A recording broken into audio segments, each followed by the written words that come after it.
William Bishop's blood is much more unstable than human blood and shows extensive mutation. But this is not what happened to me. I must keep on searching. The sun is about to rise. I can feel it. I'll continue tomorrow night. I have so much time now.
If I'm to stay here until my research is complete, I'd better learn to hide my true nature from the mortals.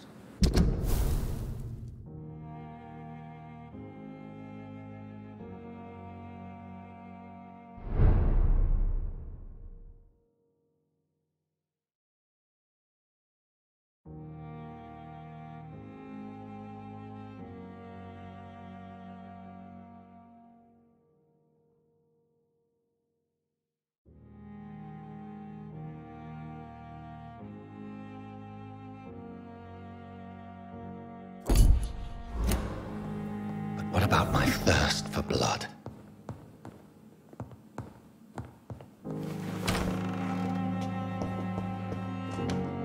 Yes, Nurse Crane? How can I help you? I'm so sorry. I know Dr. Swansea wanted you to rest, but we have somewhat of a crisis. A crisis, you say? Our supply of antiseptics is nearly depleted. I was hoping there was another box up here, but...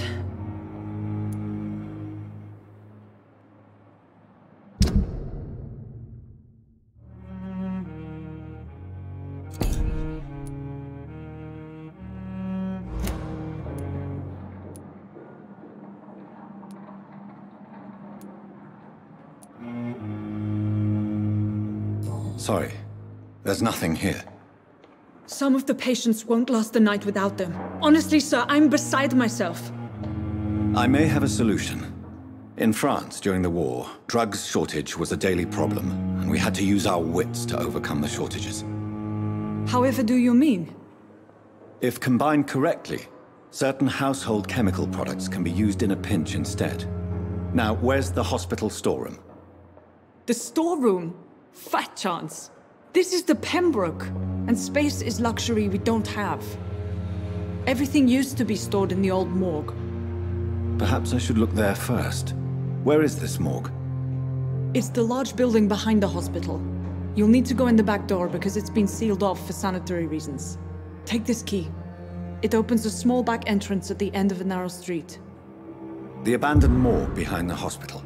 A small door at the end of a narrow street. On my way then. Thank you, nurse.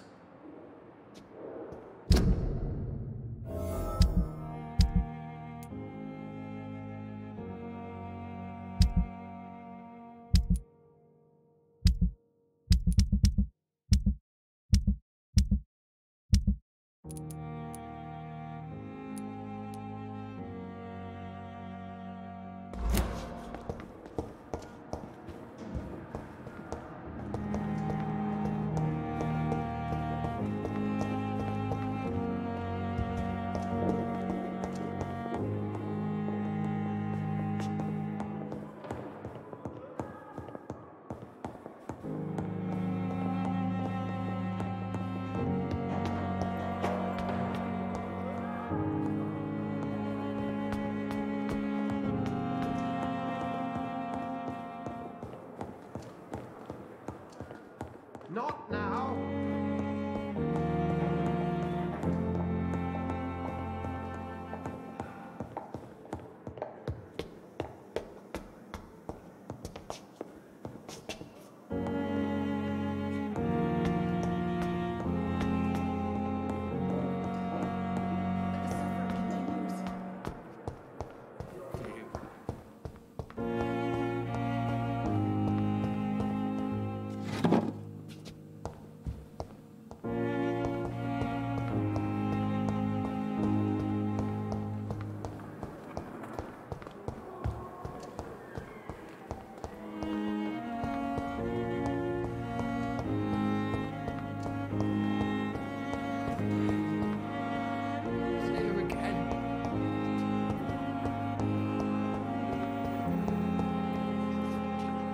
Yes, Doctor?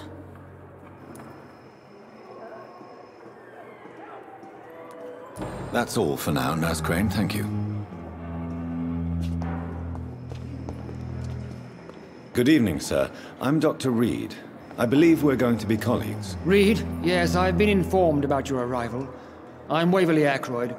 Welcome aboard, I suppose. Does my arrival inconvenience you in some way, Dr. Ackroyd? Let us just say that I don't particularly share Dr. Swansea's enthusiasm for hiring you. What we need here are reliable professionals, not overrated dabblers.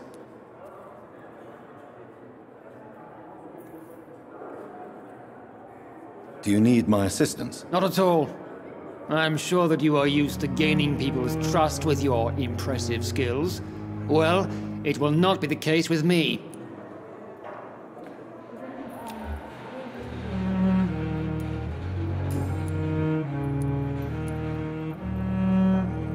Since your tenure in this hospital is longer than mine, perhaps you can tell me more about this place. Let's just say I'm tired of the carelessness around me. I have always respected the skills of Dr. Swansea, but over time his enthusiasm has become displaced. Carelessness? Exactly what are you talking about? We're here to save lives. The people who trust us are not volunteering for experimentation. They're here to be healed. I don't intend to run any radical experiments, Doctor. Even if I, as any good practitioner should, express an interest in pushing the boundaries of medical research. Modern medical methods were created through audacity and ego. But there are rules in our line of work, and they're here to protect our patients.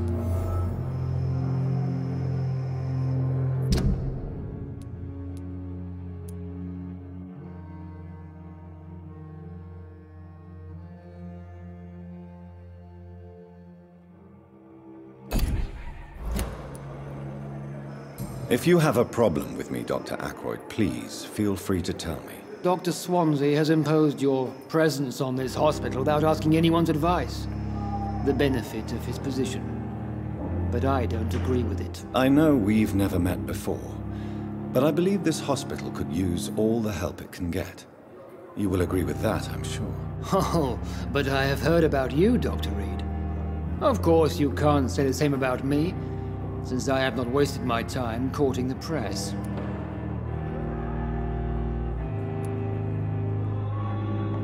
Aren't you too old for such jealousy? It really won't do you any good, you know. Don't be ridiculous, Dr. Reed. A simple glance is enough for me to know you have nothing for me to envy.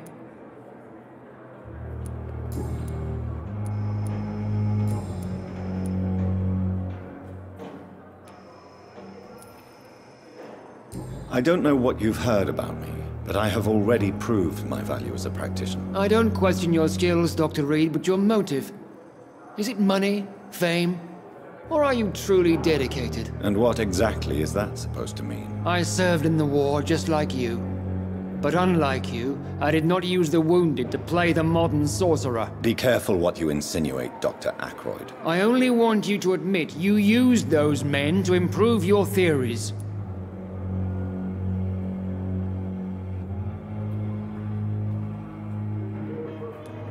This is ridiculous. My blood transfusion technique saved many lives, and you know it. You see? That is exactly what I hate about people like you. You avoid this kind of accusation instead of facing reality. It seems you have bad memories of your military service. I refuse to see this industrial slaughter as scientific progress. War only reveals the worst in men. We can at least agree on something, Dr. Ackroyd.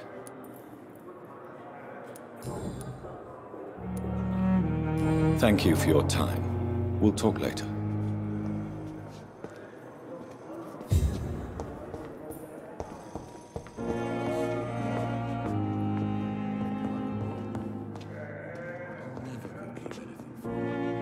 Good evening, Doctor. I believe we're going to be working together. Dr. Reed. Dr. Swansea informed us of your arrival, but I could not dare to believe we'd have such good fortune. Such an honor, sir. Thank you. And you are? I am Thoreau Strickland, Dr. Thoreau Strickland. I'm a great admirer of your work, Dr. Reed.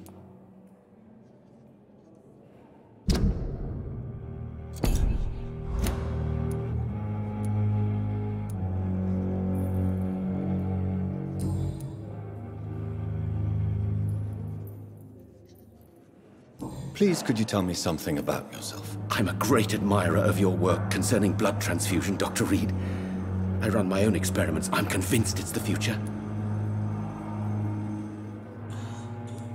I based my technique on my mentor's research. He helped me perfect my method. What is yours? I'd rather not talk about it. For now, it's just theories and first approach. My process is purely experimental. And unsuccessful. As long as you're cautious and methodical, you may remain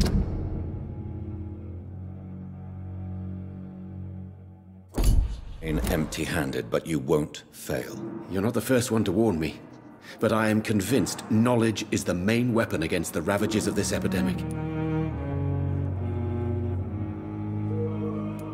What made you choose to be a doctor? I'm not ashamed to admit you and your work have inspired me. I am honored to have the opportunity to work by your side. It's always a pleasure to share scientific and medical knowledge with someone eager to learn. I'll be glad to help you if I can. This epidemic may be the century's most terrible disaster, but I'm convinced that we, as doctors, are the only ones able to defeat it.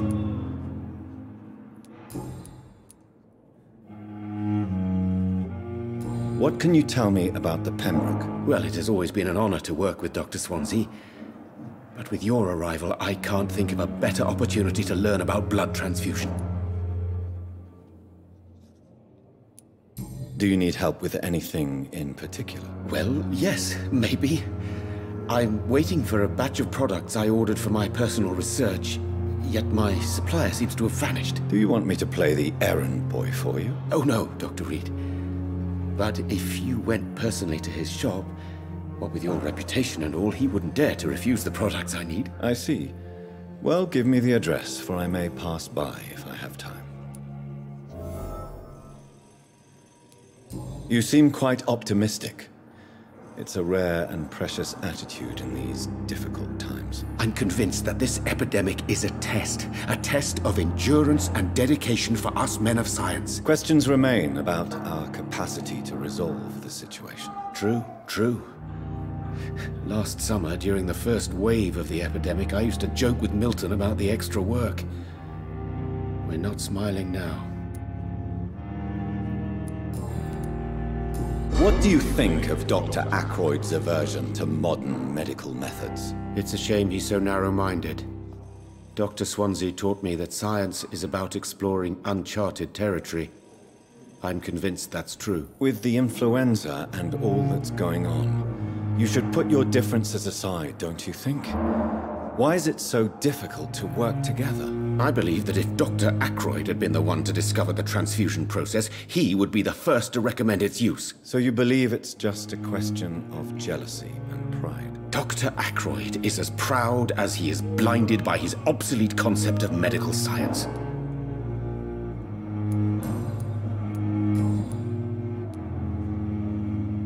Tell me more about your willingness to experiment with new medical techniques. Harvey Fiddick is a patient suffering from a severe injury that could cripple him if not treated correctly. I'm convinced your blood transfusion technique could help him. What is it you really want? To save him, or to prove your point? Fair question. I want nothing but to save my patient, Dr. Reed. Especially since I know Mr. Fiddick's story. This personal involvement could also appear to be a lack of impartiality. You must know that a good surgeon must remain neutral. I agree. But that does not excuse Dr. Ackroyd's behavior, a man who did not even take time to converse with his patient. Do you think keeping his distance was a mistake? All I know is that I'm taking care of human beings with desires, hopes, and fears. Not some biological machine comprised of blood, bones, and flesh. Tell me Mr. Fiddick's story. Our first diagnosis was compromised because Mr. Fiddick lied to us about the real origin of his injury. He first claimed it was an accident. But why would he hide such crucial information from us? Because he is a proud father, ashamed of putting his children at risk because of his own negligence.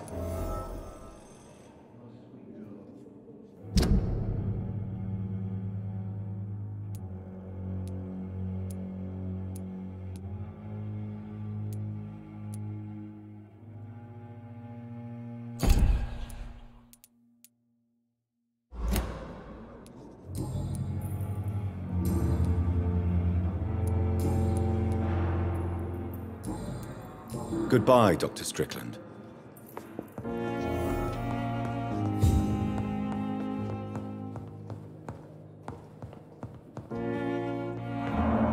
Good evening, sir. I'm Dr. Reed. May I help you? I don't know if a third opinion is needed. Your colleagues are already arguing about my condition. I see. Would you mind telling me more about your situation? I'm Harvey Fiddick. All I want is to get me bloody arm fixed properly.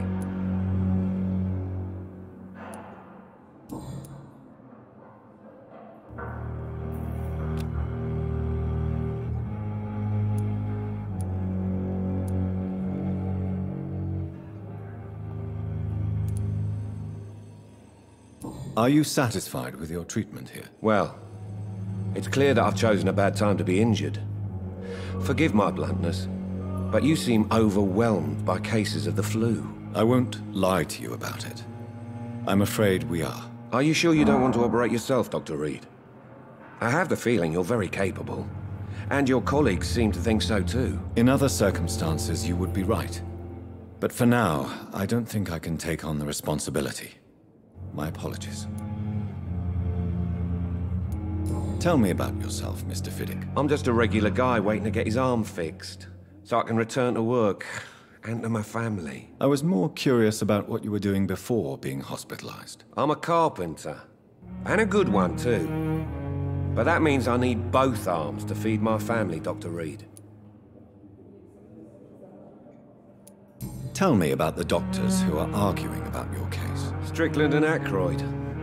They both want the best for me, but there's a lot of pride there. Doctors are no different from carpenters, it seems. What do you mean? I often had professional arguments with rivals on a building site. Difference is I disagreed about wooden nails, not flesh and bones.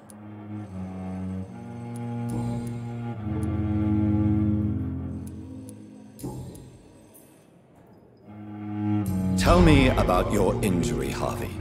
Why do you feel so guilty about it? My wife died because of me. And now I may lose everything because I've been careless enough to hurt myself. What an arsehole.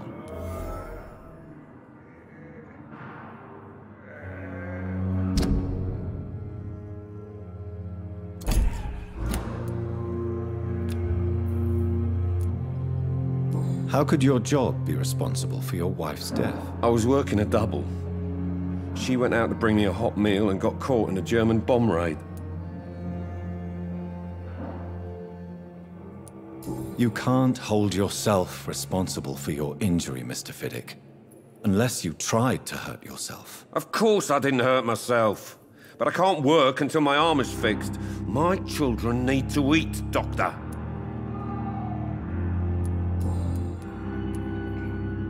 Tell me more about the death of your wife, Harvey. 1915. I was in the army, building workshops for the Royal Flying Corps. Helen was happy I wasn't sent to the front. What happened? The Germans sent Zeppelins to bomb the construction site, but they missed their target. My wife was bringing my dinner when the bombs fell. I'm sorry for your loss. So many died during the bombings. I served in France and witnessed the carnage there. I would like to say that she didn't suffer. Truth is, I have no idea. I just know that I'm all that me kids have.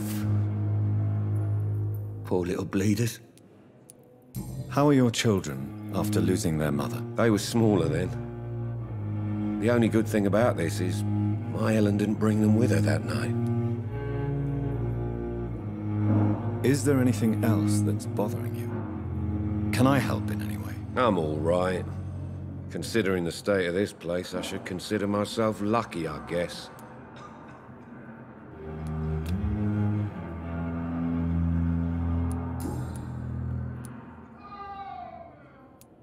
Tell me more about the death of your wife, Harvey. 1915. What happened? The Germans sent Zeppelins to bomb the... I'm sorry for your loss. I would like... Goodbye for now, Mr. Fiddick. I'll see you later. You always knew the words to calm the children, Ellen. As for me, blundering idiot.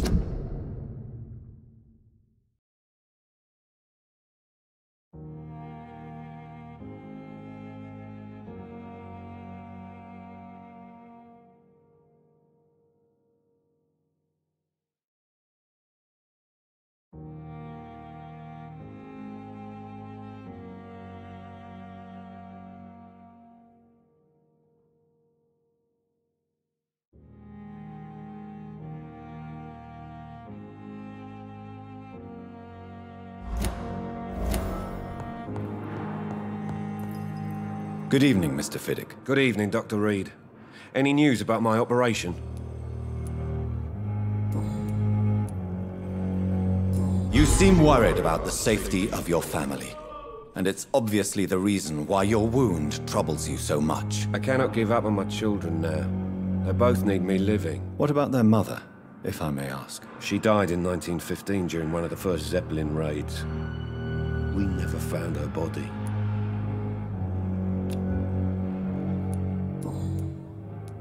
Goodbye for now, Mr. Fiddick. I'll see you later. My sweet girl. Reads me like a book.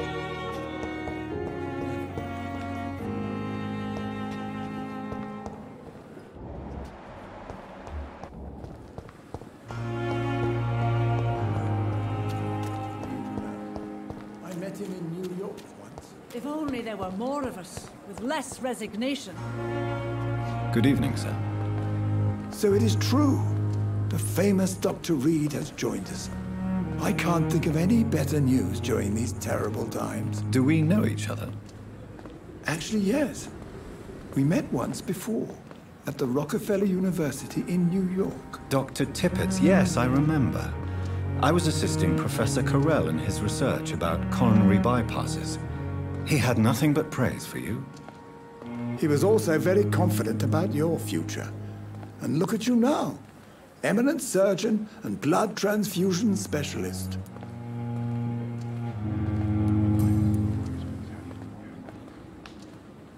What is the Pembroke Hospital situation? And please, speak freely. This hospital is not exactly the best of London. I'm sure you are used to working in a better environment.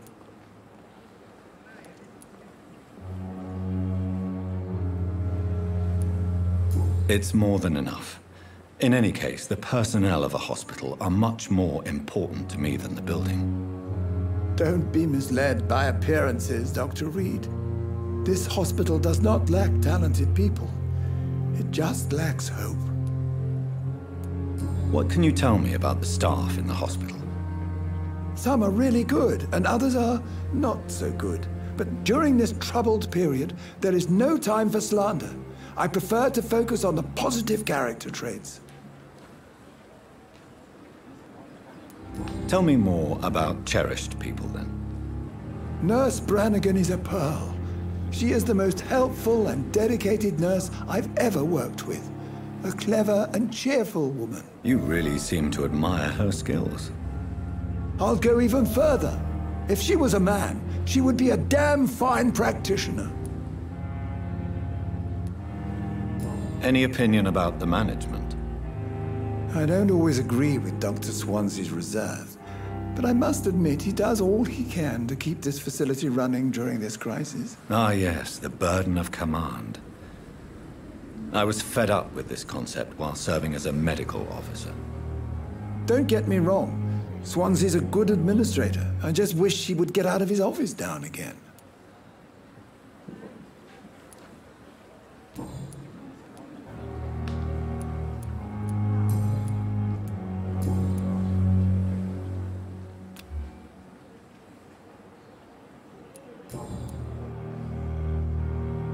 Goodbye, Dr. Tippett.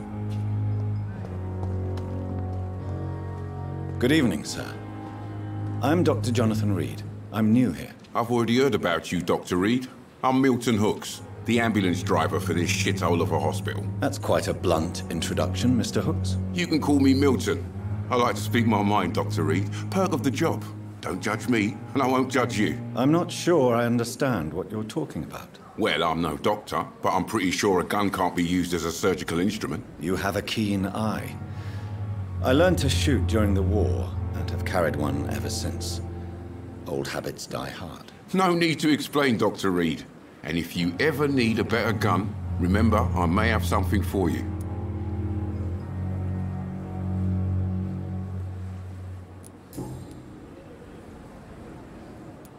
So what do you do exactly in this hospital? Apart from smuggling guns, I mean. I've been an ambulance driver since... too long, I guess. I bring sick people here night and day. It's a dirty job, but I get it done. Most of the time. It sounds like things have been a bit rough recently. What's happened? Yesterday I got attacked by the patient I was bringing here. I escaped through the hospital's garden, but I lost my wallet when I was running. You left an infected patient outside the hospital? That's incredibly dangerous. Go there yourself if you want, but be careful, Doctor. I'd rather not bring your dead body back. Since you're on the front line, how is the sanitary situation in this vicinity? It's a complete disaster. It's even getting dangerous to enter some streets or buildings. Even the locals attack you.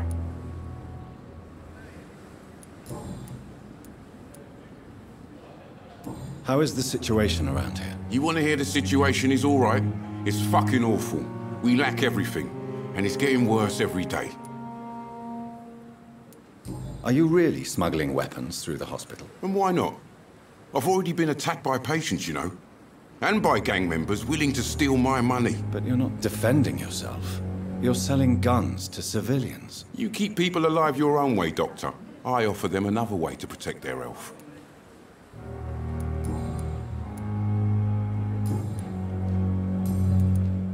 I'd like to see your goods. Wise choice, Dr. Reed. A reliable gun is what everybody needs these days.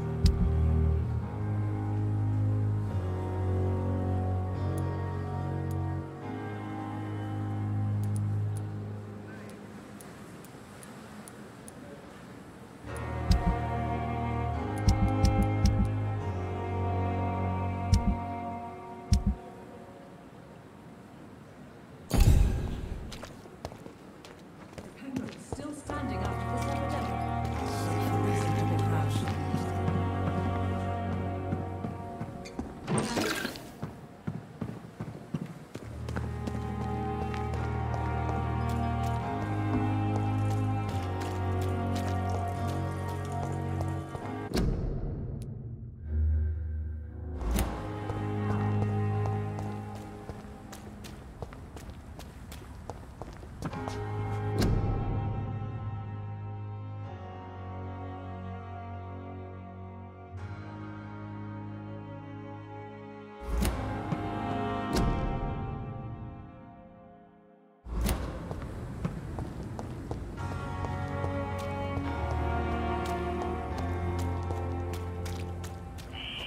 Scowl voices in the garden. I should investigate. If they were to find somebody.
balls of Mars, fortifiers. As popular as they are ineffective. But they do contain iron tartrate, and that might prove itself useful.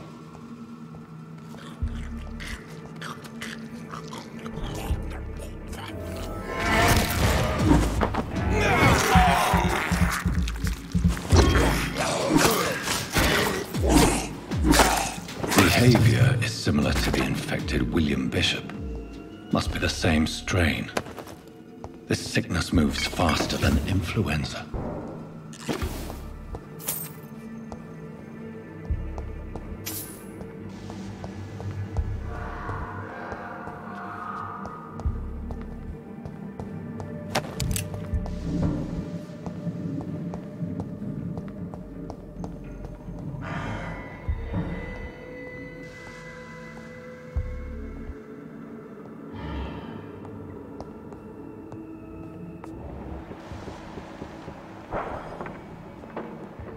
This key will surely grant me access to the basement.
These scowls feed from corpses and the husks of animals. They're not after me.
Mr. Connor's injuries don't match the report. I'd better look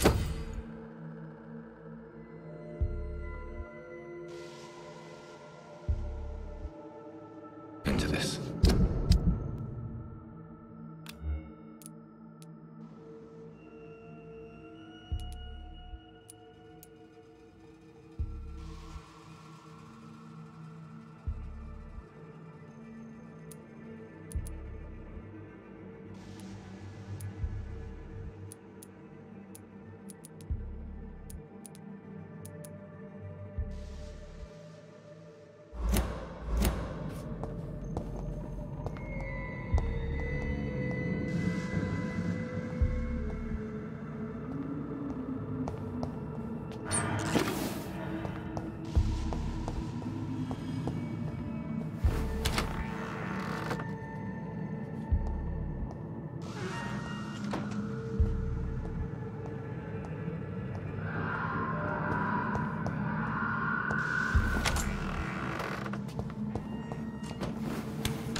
Skulls can be so ferocious. I'm not sure I can defeat them without becoming stronger. To drink blood is so tempting.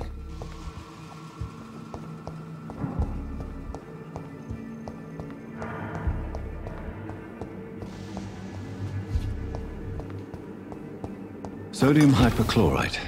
Dangerous to administer, but efficient in the proper dosage.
Traces of a pinkish foam at the corner of the lips. Some sort of drug overdose, perhaps? The chest was originally opened to perform the operation. The sutures are clean, but the chest has been reopened. A puncture over the left lung, possibly a chest tube insertion. Not the cleanest work, but I think it was successful. Multiple abrasions and scarring on the arms and legs.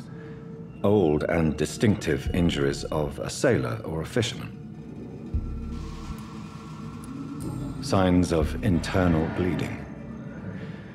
So, Dr. Tippett's anesthetics were incorrectly dosed, causing the patient's death.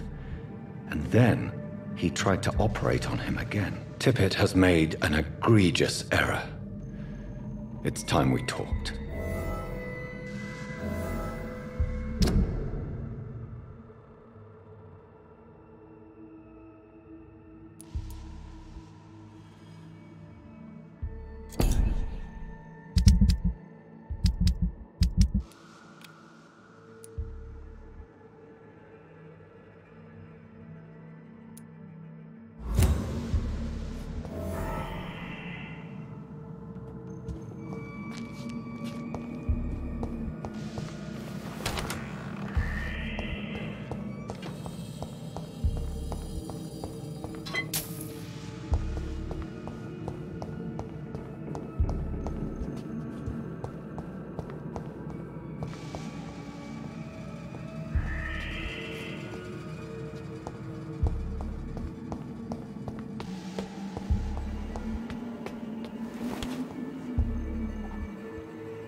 Miss, please, I feel sick. Get over here now. Good evening, Mr. Cox. Dr. Reed. Still working at night, I see. I like that. And why is that? People who don't sleep at night always seem more alive to me. More interesting, one way or another. You're lucky to be alive, Mr. Cox. I hope you're starting to take better care of yourself. This place is full of sickness and decay. How could I get better in such a dump?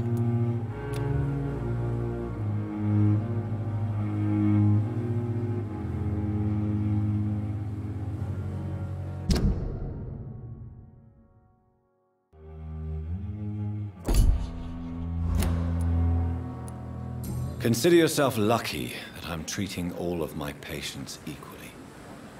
But don't push your luck. Don't play the innocent with me.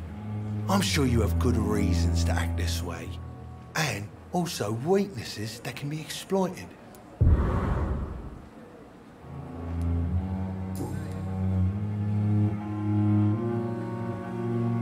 Do you ever think about that poor fellow I saw you push in the water? The wound he gave me will make sure I don't forget him.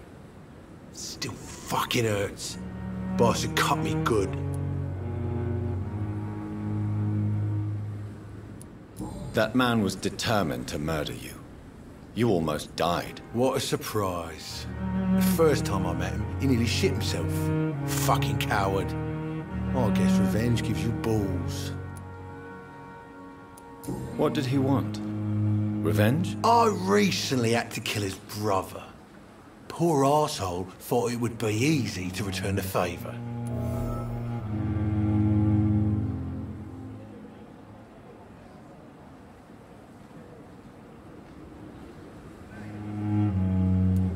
Only the strongest survive, then? Survival at all costs. Is that all you think about? I'm the toughest bastard you'll ever meet, Dr. Reed. And I don't give a fuck what you think of me.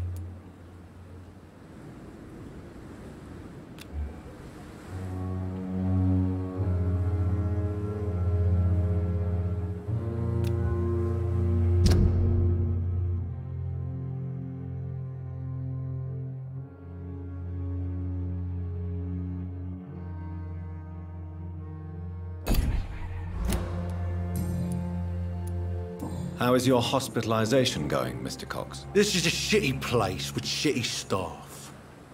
But as long as I'm treated all right, I'll be fine.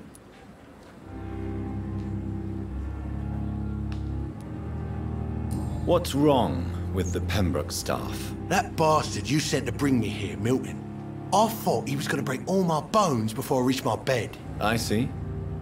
Any other smart comments? The nurses aren't too ugly. Especially that foxy one, Nurse Crane. Pretty brunette, tough attitude, all like that. What's wrong with the hospital? Come on, Dr. Reed. The place is a dump.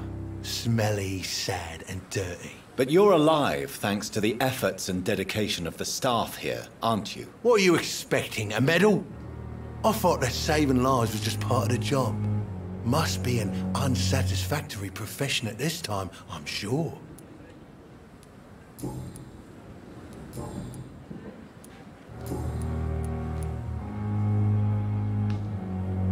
How long do you think you can escape the law, Clay? I know this city like the back of my hand, Doc. I know its streets, who to pay, who to avoid, and who to bully. I won't get caught.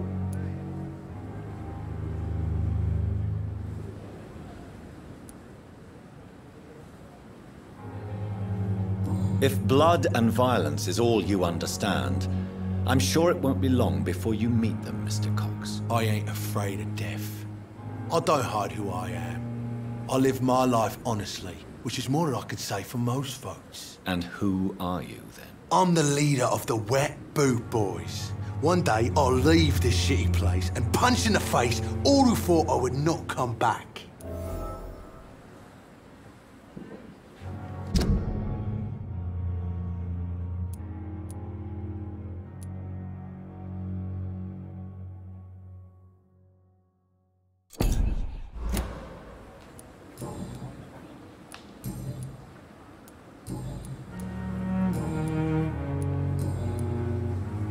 I'll leave you for now, Mr. Cox.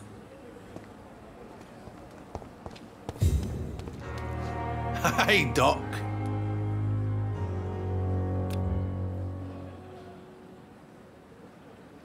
I'll leave you for now, Mr. Cox.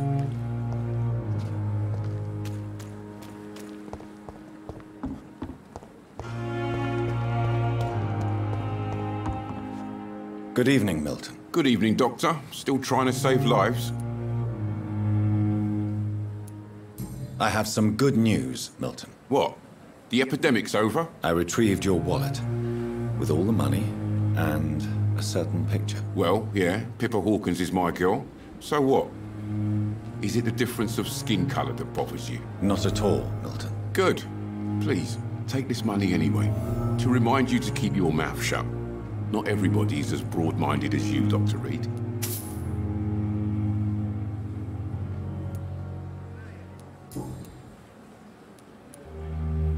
What's going on between you and Nurse Hawkins? Pippa's tired. Tired of all this shit. Tired of all those corpses piling up. She's as depressed as I am.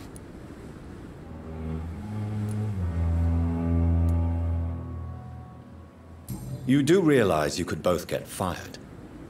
Hospital staff are not meant to have intimate relationships with one another. Come on, Dr. Reed. Do you know how many rules are broken in this hospital every day just to keep it running? There's nothing wrong with what we're doing.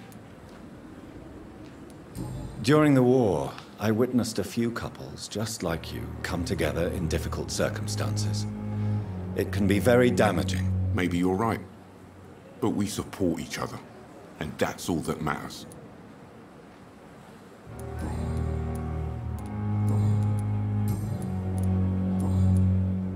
Goodbye, Milton. Good evening, nurse. I'm Dr. Jonathan Reed, the new surgeon here at the Pembroke. Dr. Swansea has already told us about you, sir. I'm Nurse Gwyneth Brannigan. Welcome to the Pembroke Hospital. Did he really? It's a good thing I wasn't hoping to keep a low profile. All members of staff have already read about your new blood transfusion technique. Dr. Swansea made sure of that. I see. Well, I'm a little surprised, but I suppose I'll just have to deal with this unexpected notoriety. You must know, blood transfusions are Dr. Swansea's primary subject of research. He is convinced it is the future.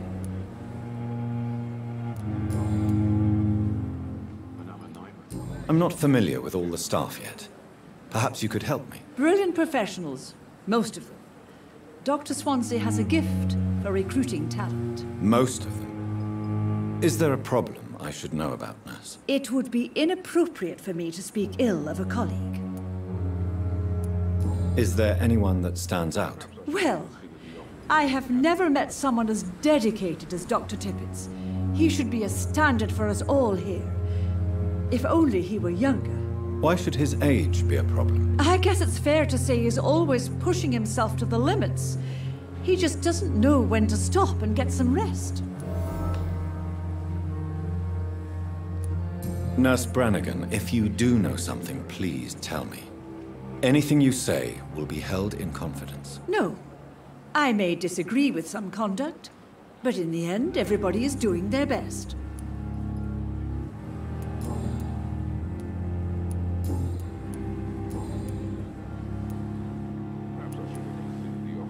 Why does Dr. Tippett claim you're the main reason he keeps working, despite his fatigue? If it wasn't for him, I probably would have left the Pembroke years ago. Dr. Tippett does not think of you as just a nurse anymore, does he? If you're suggesting he's not taking my gender into consideration when it comes to medical practice and knowledge, I really hope he doesn't. Tell me what Dr. Tippett did. I know his mistake caused a patient's death. If I had not covered up his error, Dr. Tippett would have been fired from this hospital. I could not let that happen. You can't allow your emotions to dictate your conduct concerning patients, Nurse Brannigan. Look around you, Dr. Reed. Do you really think we can afford to lose a brilliant practitioner like Dr. Tippett in our situation?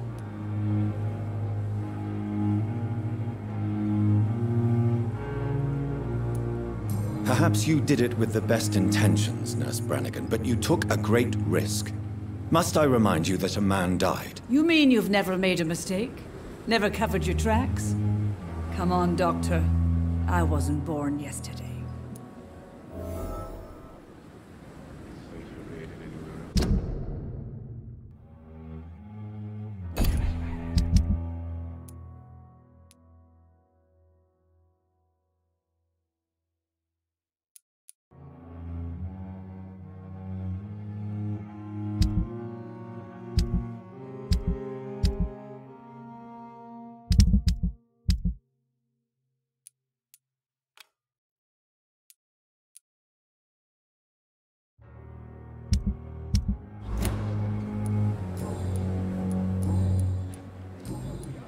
Goodbye, nurse.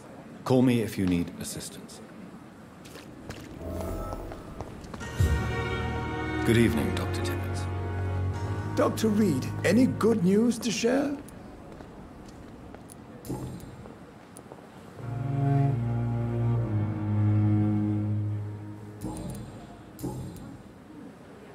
Corcoran, I want you to tell me about Mr. Connor. How did he die? What happened? He was my patient. He died because of my mistake. That's the blunt truth. What was the nature of the mistake? It was a twofold error. My diagnosis was wrong, and the administered dosage was too strong. Who was this patient? I don't know. Some sick man from the docks, maybe a fisherman. I had no time to talk with him. No one claimed a body.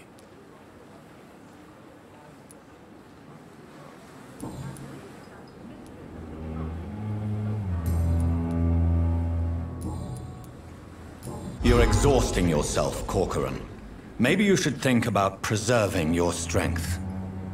No. We must keep on healing all those poor souls. We are the last rampart before chaos. Once more, unto the breach.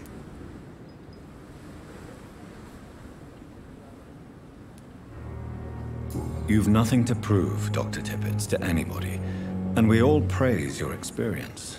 Please, have some rest. I am perfectly fine, and I am not too old for this job.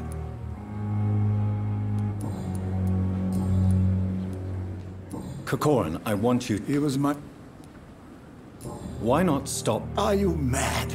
I killed that man, I admit.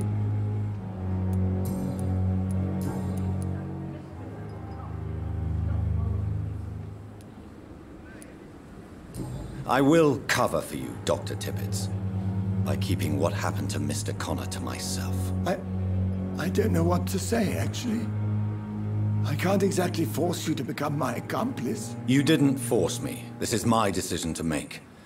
I believe you're still of use to the hospital, considering the situation. Then I can make you this promise.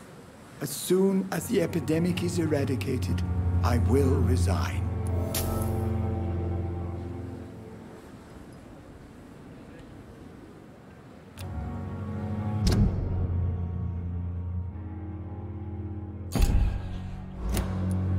Goodbye, Dr. Tippett.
part of my own life. Good evening, nurse. Good evening, Doctor. I don't think we've been introduced yet. My name is Pippa Hawkins. And I'm Dr. Jonathan Reed. Dr. Swansea has recently offered me a position in this hospital. Well, it's a euphemism that your help will be appreciated, Doctor.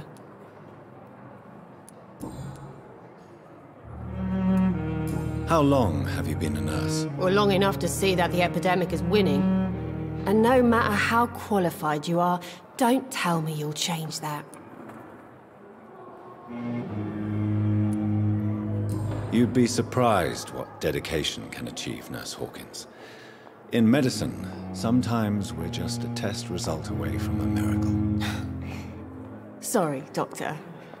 I don't want to sound bitter, but I'm just too tired to give a pep talk like Nurse Brannigan. How would you describe the situation at the Pembroke Hospital? It's serious. The flu is wreaking havoc amongst the staff and patients. We are running out of everything.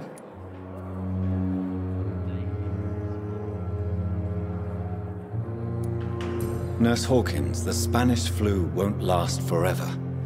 Even the Black Plague didn't kill everyone. I wish I could believe you.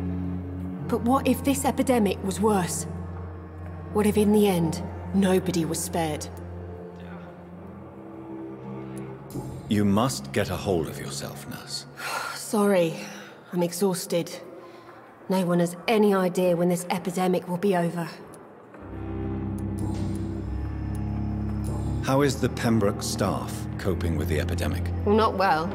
Milton, the ambulance driver, is even more grumpy than usual, especially concerning doctors. Why does Milton dislike doctors? I don't know. Just ask him. But be warned, Milton is not the chatty type. Why is Milton grumpy on a daily basis? Is it just an act? Milton's not the kind of man who's bothered about a bad reputation, whether he deserved it or not. Pepper, I know you're very close to Milton Hooks. Yes, Milton Hooks is my man. If you want to report me for that, just feel free, Doctor. I have no intention of reporting you, Nurse Hawkins. But are you aware of the risks? The rules say I won't be allowed to work as a nurse anymore.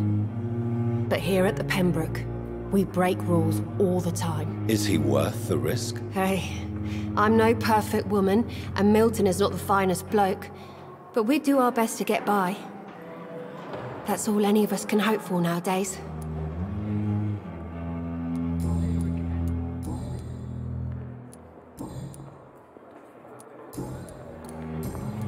Goodbye, Nurse Hawkins.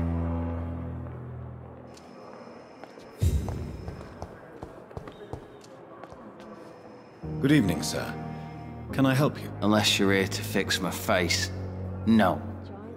I don't think you can help me. I'm Dr. Reed. I've recently taken the position of head surgeon here. War injuries, am I right? You guessed right, Doctor. German shell took my pretty little mug right off. But they still call me Thomas Elwood.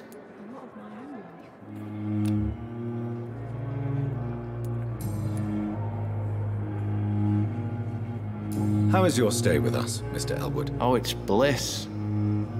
I just escaped death in the trenches to be surrounded again by the moans of the dying. Can I ask you precisely why you're a patient here? It's the pain, sir. The drugs don't work. It just hurts under the scars, if you get my drift.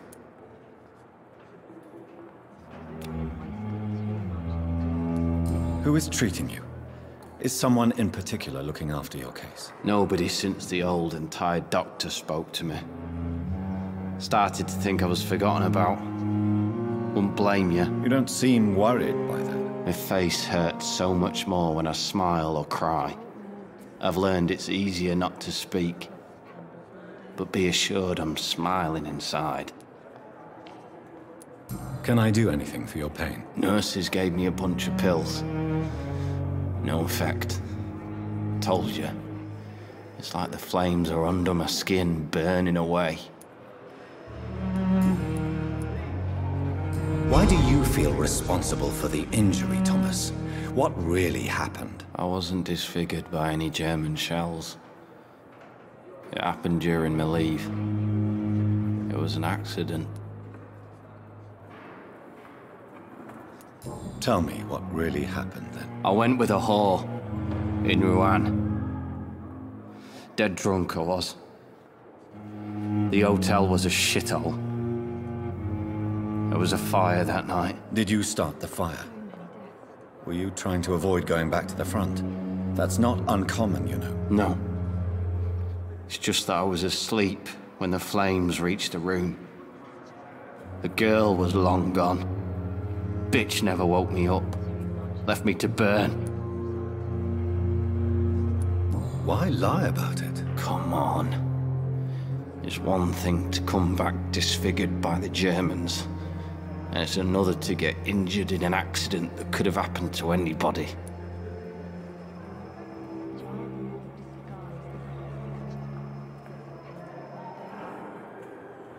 You know you can't hide forever. One day you'll have to face your loved ones.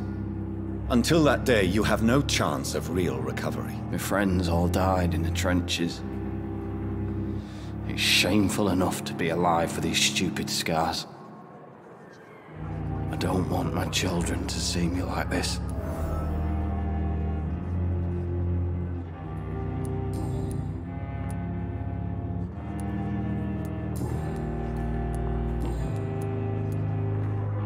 Where were you stationed, sir? Did you serve for long? I really don't want to talk about all this shit. No offense. I was pushing too much. I served in France myself. I just wanted to know what happened to you. You were an officer, weren't you? Then I doubt we fought the same war, sir. No offense. You told me before you don't want your children to see you like this. Do you have any other family? My sister Agatha has raised my nippers since their mother died. Don't want them to look at me like this. How could children despise their father injured in the war? What do you think? They saw me. Once. My poor angels left the room crying. They keep on having nightmares every week, my sister told me. Your sister's not a child. I'm sure she has nothing but respect for a wounded soldier, and you are her brother. You don't know my sister Agatha. She may be young, but she's all discipline and morality. If she ever found out what really happened... She doesn't have to know. She's a sly one, my sister. One day she'll find out the truth and knock 7 bells out of me. Nah. I'm better off here.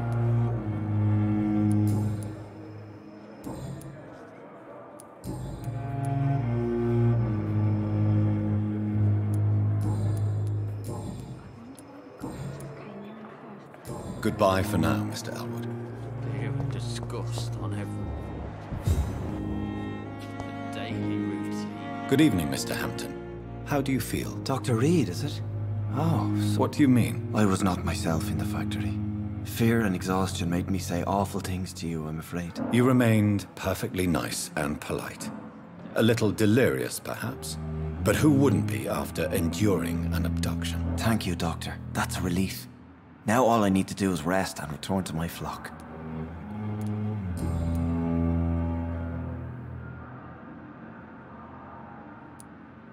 Do you know Tom Watts, the bartender from the Turtle? I met him before I found you in the canning factory. Tom? Yes, of course. Always the helping hand, good old Tom. Without men like him, corruption and despair would have wiped out the East End long ago. Who should I avoid in this part of town, then? Any particularly evil figures? Not really. Most men and women are just doing their best. And it's not my habit to speak ill of people I know, Doctor. People are still in despair. How could it be otherwise? The authorities have left us all to rot in this contagious nightmare. No drugs, no advice, Nothing. It's a damn shame.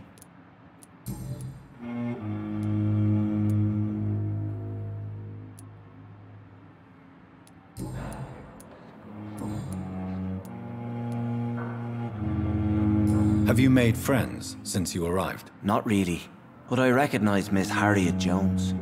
I knew her when she lived by the docks. That poor woman had such a miserable life. You never came to see her here at Pembroke? Receiving visits when sick can be an important part of the healing process, you know. We're not just bodies. You're preaching to the converted now, Doctor. To be truly honest, I thought she was dead. She left the dock. How do you feel, Mr. Hampton?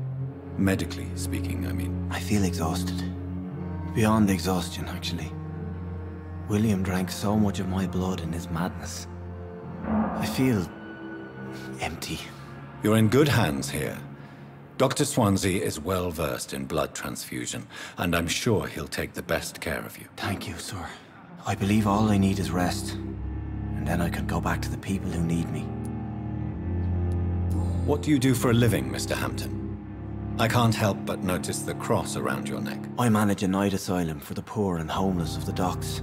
And I try to guide the lost and hesitant on the right path to our Lord.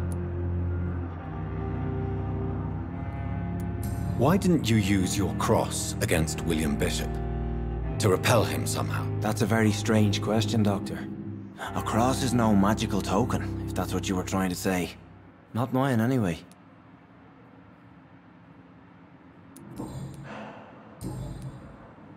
Goodbye, Mr. Hampton. We'll talk again later.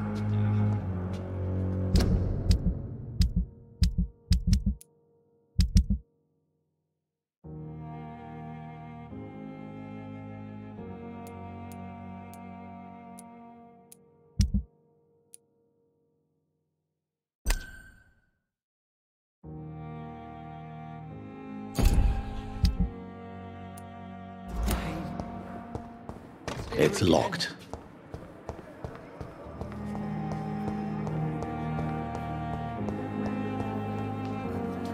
Good evening, miss. I'm Dr. Reed. Your name has no meaning to me, mortal. You're nothing. I beg your pardon? What are you begging for, mortal? My clemency? You keep calling me mortal. Why is that? Well, Dr. Reed, if you must know, I'm a vampire.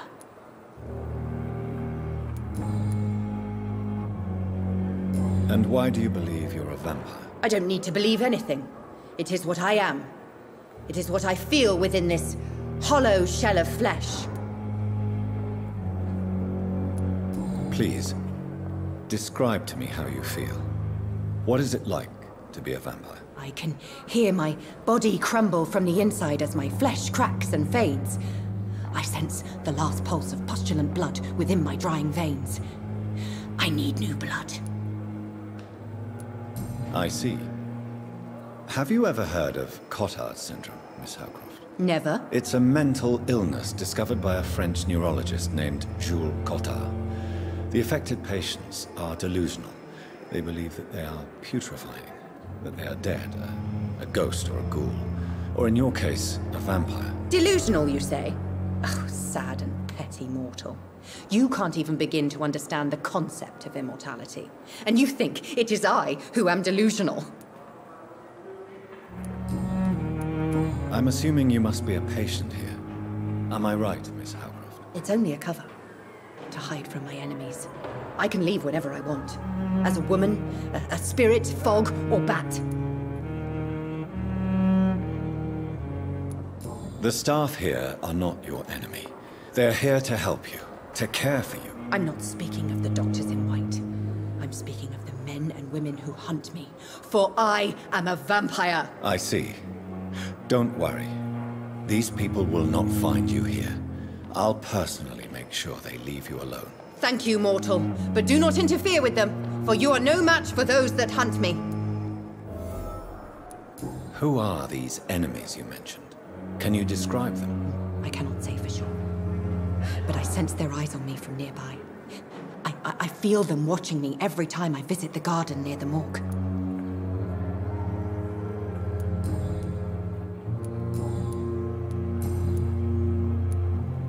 Who are you really, Miss Howcroft? I mean, apart from being a vampire. Is that not enough for you, puny mortal? What do you require?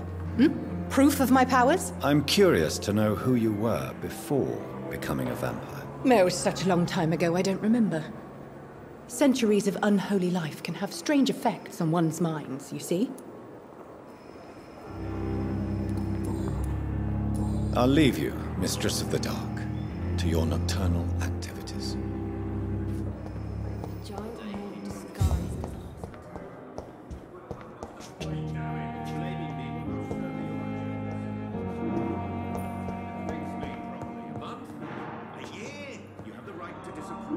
I'm quite busy right now, Dr. Reed.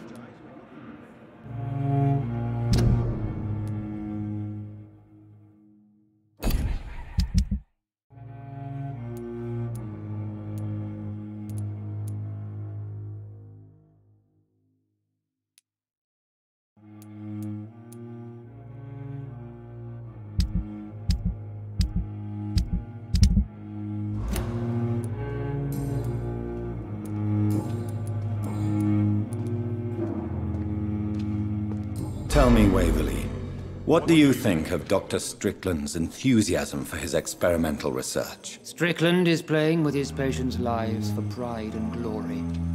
Now that, sir, is unethical. Are you thinking about something in particular? Harvey Fiddick needs delicate surgery. I believe we should stick to the usual procedure, but my young colleague obviously disagrees.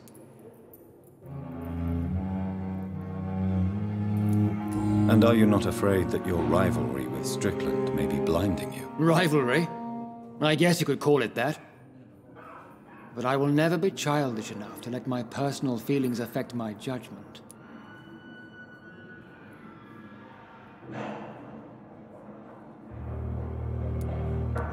Why do you wish to lead this surgery? I strongly believe that Mr. Fiddick should not be butchered to test an unproven procedure.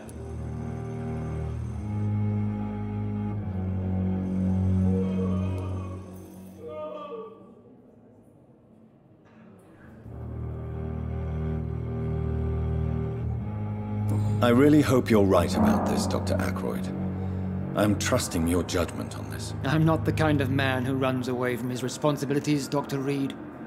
There is no need for you to be looking over my shoulder. Thank you for your time. We'll talk later. You always knew the words to calm the children. Good evening, Dr. Strickland. And good evening to you, Dr. Reed. Can I be of any help?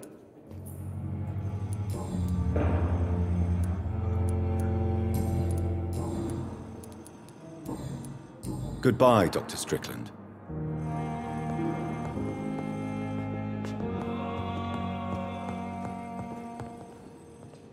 Yes, Doctor?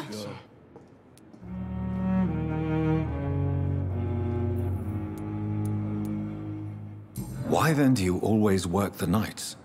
Don't you ever sleep? At the Pembroke, we're always hands on deck.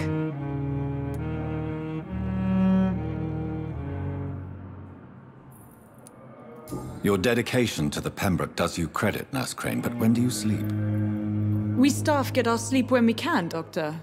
Nursing is a vocation, not the labor of a journeyman.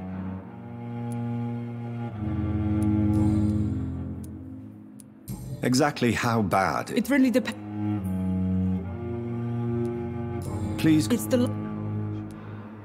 What? At the... Lack of sleep and the medical profession always ends in disaster. I've witnessed many a colleague succumb to stimulants to fight exhaustion. Drugs were as deadly as bullets in the trenches. London's trenches start here at Pembroke Hospital. That's all for now, Nurse Crane. Thank you.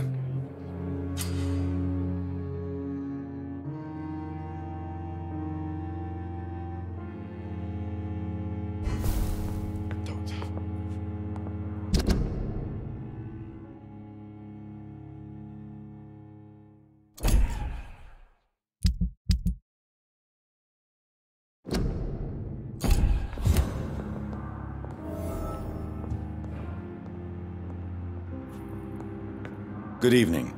I'm Dr. Reed. Can I help at all? No. Really? Why are you here, then? I don't want to talk. My throat hurts too much. I suppose that this pain is the reason you're here. Yes. And no. Could you at least tell me your name, sir? Mortimer. Mortimer Goswick.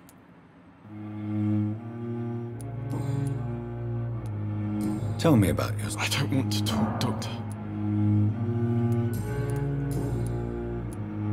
How painful? So painful I'd rather not talk at all. I'll let you... I'm all right. Don't waste your time with me. Good evening, madam. It's my son who needs you. I'm Dr. Jonathan Reed. I'm Beatrice Goswick, mother of Mort...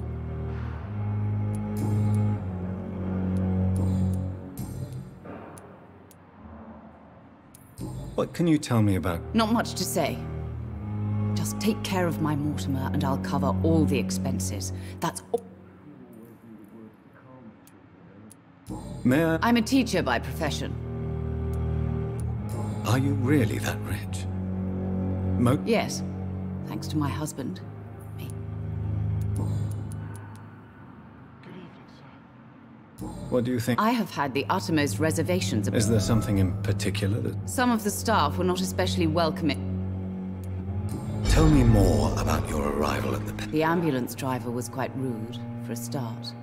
And that nurse, Miss Hawkins, seems to have quite a dubious attitude. What do you mean? She managed to secure a bed for my son despite the epidemic. It was a relief, but it wasn't cheap. She charged you for a bed? Yes, and I paid without question, considering the urgency of the situation.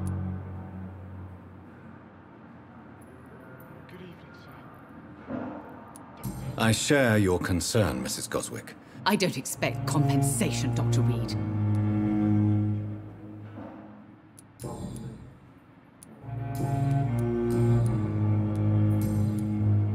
Goodbye, Mrs. Goswick.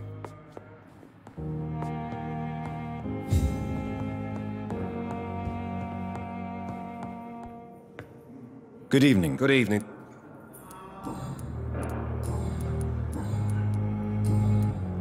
Goodbye for now. I will not let you down, my boy.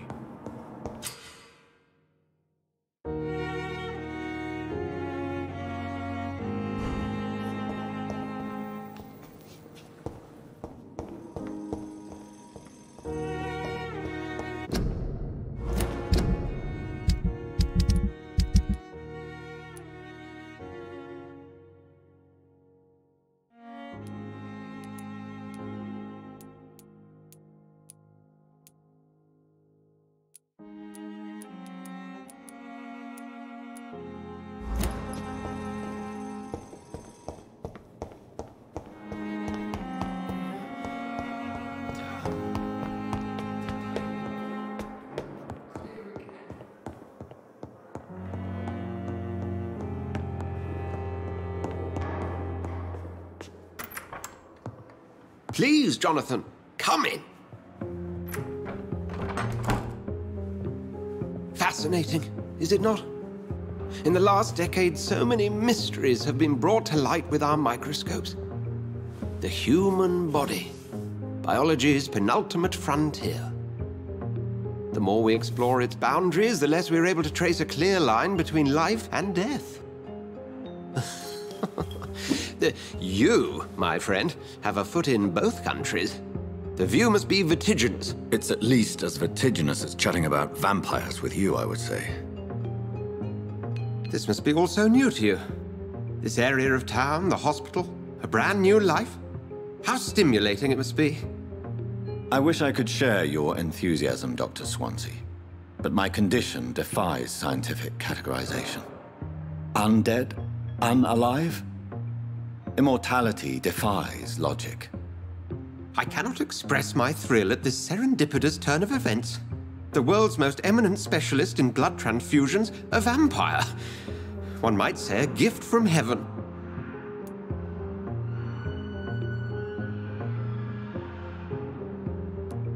There is an absurd poetry to my situation. Physician, heal thyself. Forgive me. I've been an admirer of your work for a long time, and Now you are so much more than a brilliant physician. And please, call me Edgar.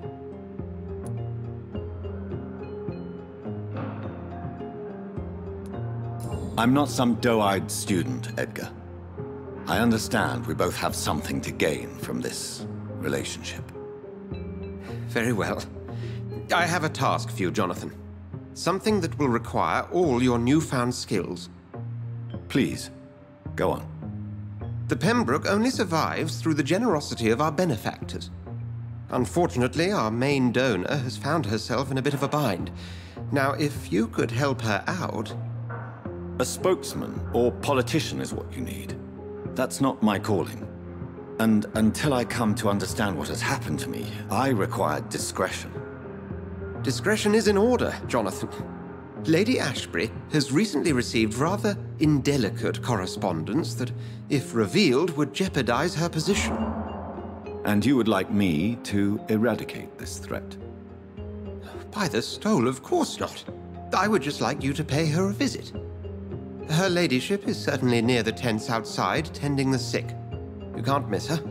Look for someone impossibly delicate. Accepted. I'll see what kind of trouble Lady Ashbury is in.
I'm quite busy right now, Dr. Reed.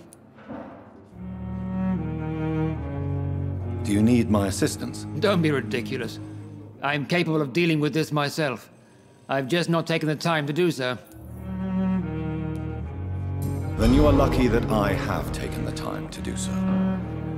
Consider it a gesture of solidarity between professionals. I wish this hospital could have received as much attention from you, Dr. Reed. We do not see you in surgery very often.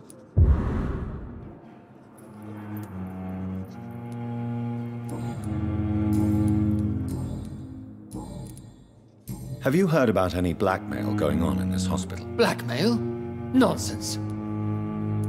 Thank you for your time. We'll talk later. My sweet girl. Reads me like a book. I never could keep anything from her.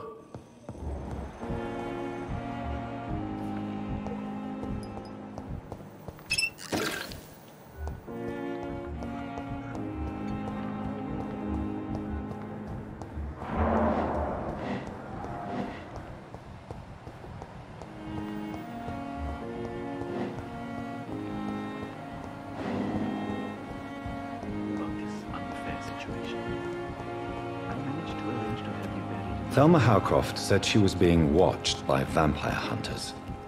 Where are they hiding? I should investigate.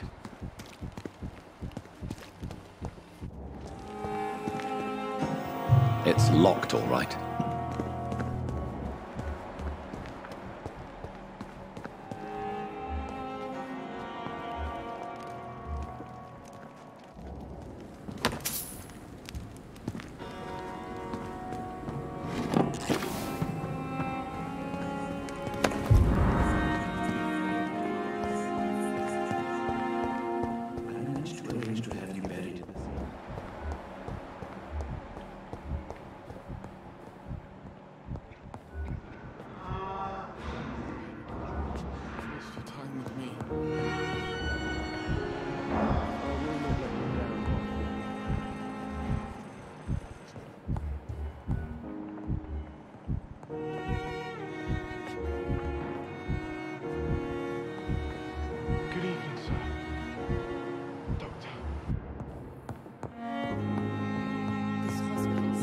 Knew the words to calm the children, Ella. But in the circumstances,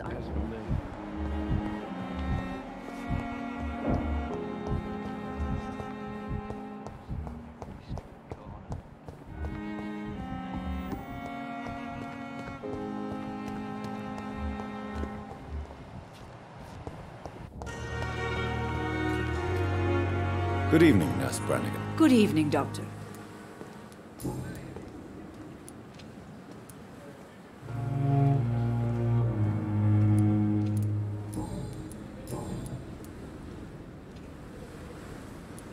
How are things? Not good, to say the least. An invisible enemy? Sorry, Doctor. These last few weeks... Do you think this hospital... We are all volunteers here. Do you require medical... I will be fine. Nurse, you... I'll try. Goodbye, nurse. Call...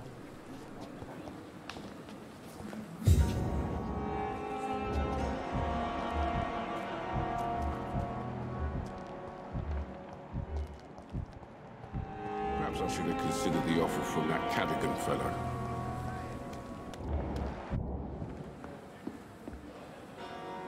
The flu took my dear wife, Emily. I take comfort knowing we'll soon be together again. Mr. Rainfield, that's no way to talk. You're in good hands here, and we'll be up again soon enough.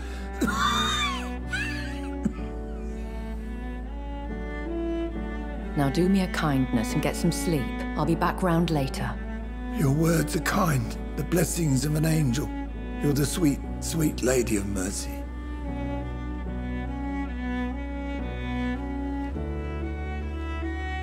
Good evening, Dr. Reed. It's a pleasure to see you again. You seem surprised. Dr. Swansea has brought me up to speed concerning your recent appointment to Pembroke Hospital. You're a vamp... The lady who saved me that night, before vanishing into thin air. I remember you from the pub with Dr. Swansea. Indeed. Allow me to introduce myself formally this time. My name is Lady Ashbury. I remember you well, in spite of the brevity of our encounter.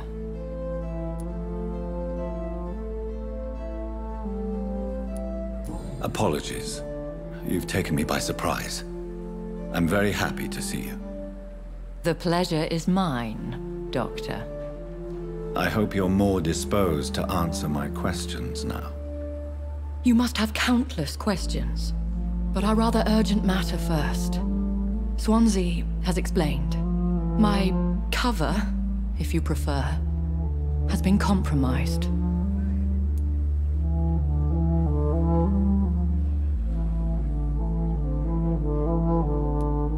Pardon my boldness, Your Ladyship, but I have questions concerning this condition we share.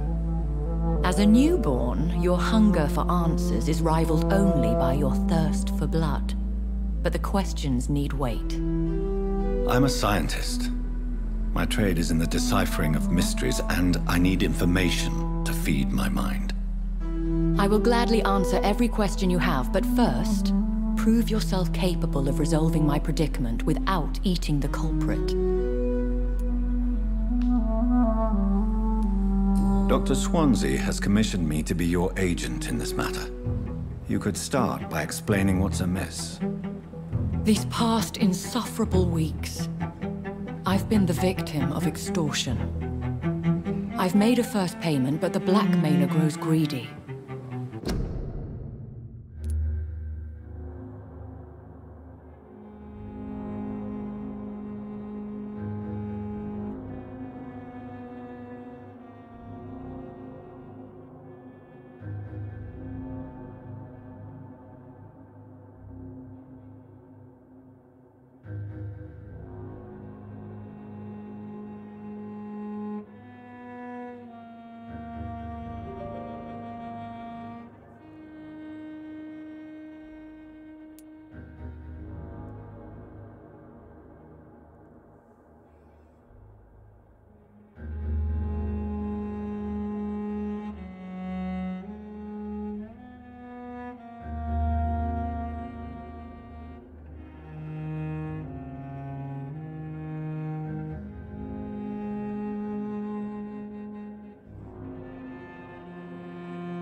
I must refuse his most recent demands.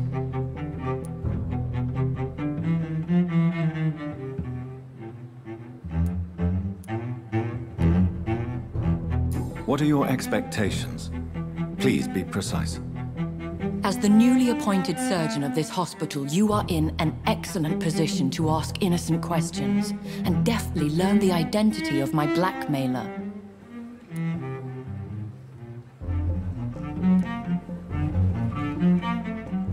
Who would be so foolish as to threaten you? A kindred spirit. Even if it were the case, and I highly doubt it, a vampire would have asked for something more valuable than money. My suspicions lean toward a patient or their family.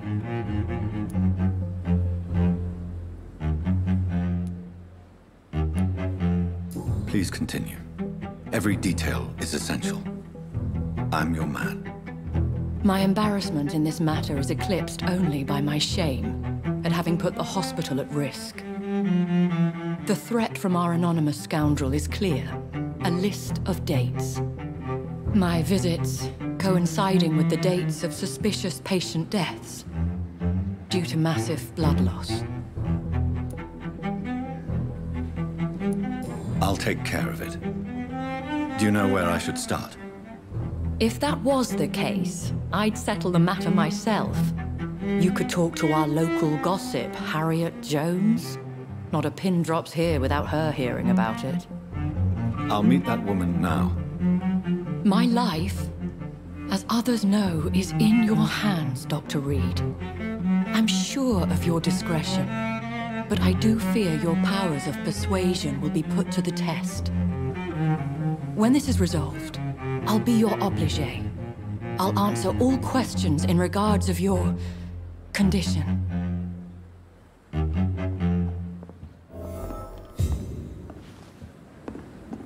Perhaps I should have considered the offer from that Cadogan fellow.